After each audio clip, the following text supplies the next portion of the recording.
আপনার একটা জ্ঞান থাকার দরকার। ফান্ড আছে, আপনারা ঘরে বসে ঘুমাবেন, কাউন্সিলর হয়েছেন, আর বিধায়ককে বলছেন ফান্ড আছে। ঠিক, মিউনিসিপ্যালিটি ডেভেলপমেন্টের টাকা নিচ্ছে, মিউনিসিপ্যালিটি ডেভেলপমেন্টের টাকা নিচ্ছে কি জন্য? চুরি করার জন্য ট্যাক্স নিচ্ছে।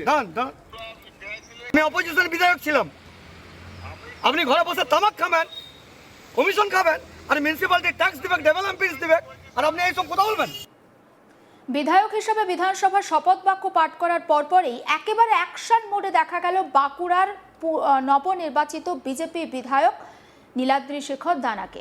নাগরিকদের কাছ থেকে নিকাশি নালার বেহাল অবস্থার কথা শুনেই তড়িঘড়ি গিয়ে হাজির হন বাঁকুড়া শহরের ৯ নম্বর ওয়ার্ডের অন্তর্গত বাইপাস এলাকায়।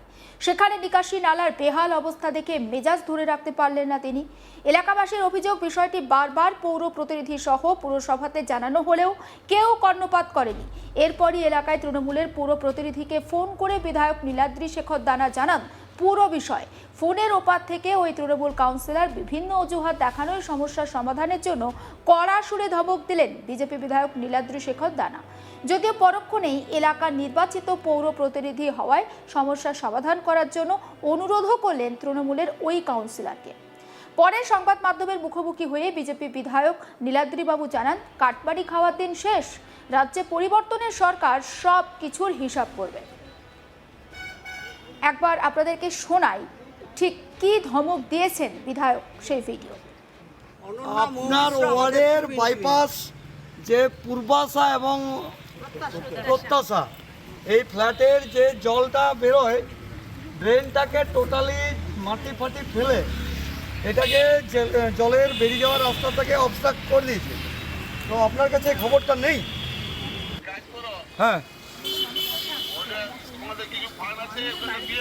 আপনার একটা জ্ঞান থাকার দরকার। ফান্ড আছে, আপনারা ঘরে বসে ঘুমাবেন, কাউন্সিলর হয়েছেন, আর বিধায়ককে বলছেন ফান্ড আছে। ঠিক, মিউনিসিপ্যালিটি ডেভেলপমেন্টের টাকা নিচ্ছে, মিউনিসিপ্যালিটি ডেভেলপমেন্টের টাকা নিচ্ছে কি জন্য? চুরি করার জন্য ট্যাক্স নিচ্ছে। আমি অপোজিশন বিধায়ক ছিলাম, আপনি ঘরে বসে তামাক খাবেন, কমিশন খাবেন, আর মিউনিসিপ্যালিটি ট্যাক্স দিবে, ডেভেলপমেন্ট দিবে, আর আপনি এইসব কথা বলবেন না? তাহলে আপনি কেন বলছেন যে আপনি এটা করে দেন? আপনার সেন্স থাকার দরকার। সেন্সবিহীন লোক আপনি, একটা কাউন্সিলর হয়েছেন, কেন শুনবো? আপনি ইলিগাল কথা বললে। এবার বিজেপি বিধায়ক নীলাদ্রি শেখর দানা ঠিক কি জানিয়েছেন সেই বক্তব্যটা একবার শুনুন। চলবে আমাদের একদম পরিষ্কার, না খাউঙ্গা না খানে দুঙ্গা। এটাই হচ্ছে নরেন্দ্র দামোদর দাস মোদীর উন্নয়ন। আপনি ৯ নম্বর ওয়ার্ডে কি দেখলেন? পুরো অব্যবস্থা।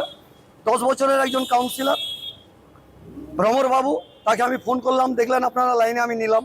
তিনি বলছেন এটা আপনি করে দেন। লজ্জা থাকা দরকার, এইটুকু জানে না, কি সেন্স এটা জানে না, সবকিছু গুলিয়ে ফেলেছে কাটমানি খেতে খেতে। দেখা গেল এই ওয়ার্ডের যে পৌরপিতাকে আপনি নিজে ফোন করে ধমক দিলেন, ধমক আমি দিই না, আমি ওনাকে আগ্রহ করেছি, ওনাকে নলেজে দিচ্ছি যে আমি জানছি এটা, এসে আপনি কেন জানবেন না? এখানে আপনি এই এলাকার পৌর নির্বাচিত প্রতিনিধি, এই এলাকার নাগরিকরা, মায়েরা, বোনেরা আপনাকে সব আশীর্বাদ করেছে। আপনি 10 বছর এই এলাকায় আছেন, কি করছেন? আপনি ঘুমাবেন বাড়িতে, আর বিধায়ক এসে আপনার রাস্তায় ঘুরে ঘুরে নাগরিকদের সাথে নিয়ে এগুলোকে খবর করবে, নজরে নিয়ে আসবে লোকের, এটা কাজ? দাদা, বিধায়ক হিসাবে পুনর্নির্বাচিত হওয়ার পর বিভিন্ন ওয়ার্ডে ঘুরছেন, গ্রামে গ্রামে যাচ্ছেন, মানুষের খবর দিচ্ছেন। আমি যখন নির্বাচিত হইনি তখনও আমি গেছি, কাউন্সিলর ছিলাম না তখনও করেছি। আমি সাধারণ নাগরিক হিসাবে আমার এটা আমার এই সমাজের কাজটা আমার ভালো লাগে, প্রতিবাদ করি। আমি যত বড়ই লাট সাহেব হোক, আমি প্রতিবাদ করতে ছাড়ি না।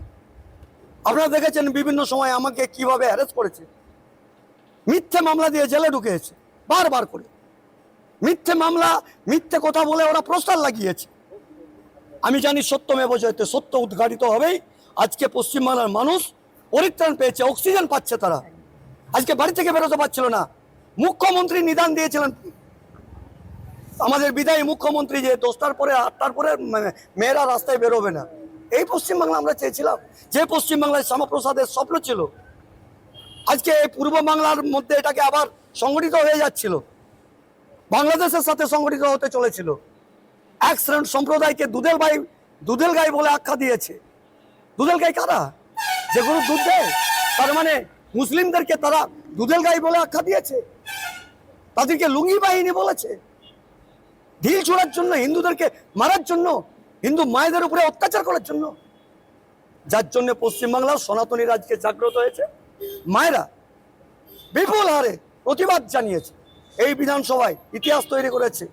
রাঢ়বঙ্গ সমতল বঙ্গের মধ্যে এই বাঁকুড়া বিধানসভা 54,177 ভোটে লিড করিয়ে 1,46,000 মানুষের মতদান দিয়েছে এই সনাতনী দলকে। দাদা এই সমস্যা যদি সুষ্ঠু সমাধান না হয় সেক্ষেত্রে আপনারা কি পদক্ষেপ নেবেন? পদক্ষেপ তো আমরা নেবই। পাড়ায় সমাধান তো প্রত্যেকটা বুথে 10 লক্ষ টাকা করে দেওয়া হয়েছে, সেই টাকার হিসাব নেবো, পাই টু পাই ছাড়বো না। রাইট টু ইনফরমেশনে যাব, RTI যাব, তারপরে কতটা খেয়েছে পেটের ভিতর থেকে টেনে বের করে নিয়ে আসবো। এলাকার বাসিন্দারা অভিযোগ করছেন যে নিকাশি নালার এই সমস্যার বিষয়টি বারবার এলাকার পৌর প্রতিনিধিকে বলেও কোনো কাজ হয়নি। জমা জলে এলাকায় দুর্গন্ধ ছড়াচ্ছে, মশা মাছির উপদ্রব বাড়ছে। পিয়ালি দে নামে এলাকার একজন স্থানীয় বাসিন্দা, তার বক্তব্য একবার শোনাবো।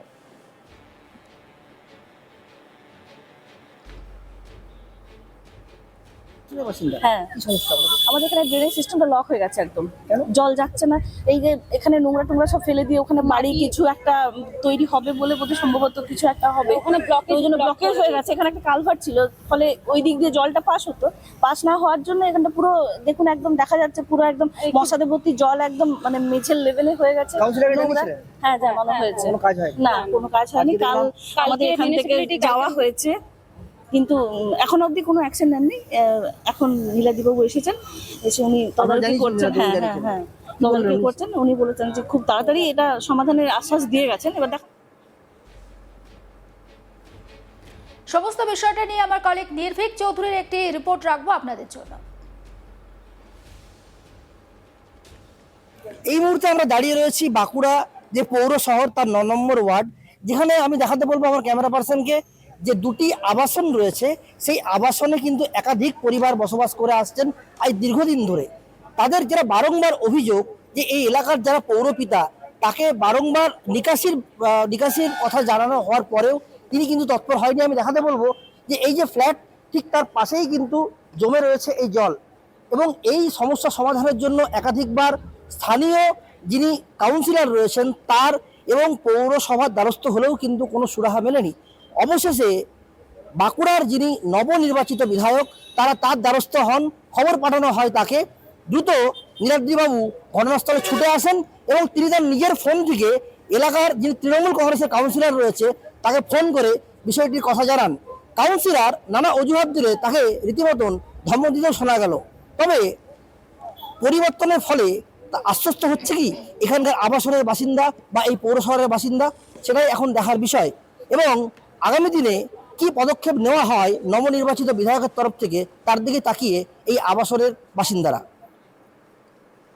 সমস্ত আপডেট পৌঁছে দেবো আপনাদের কাছে। নজর রাখুন আজ তাক বাংলায়, সাবস্ক্রাইব করতে ভুলবেন না।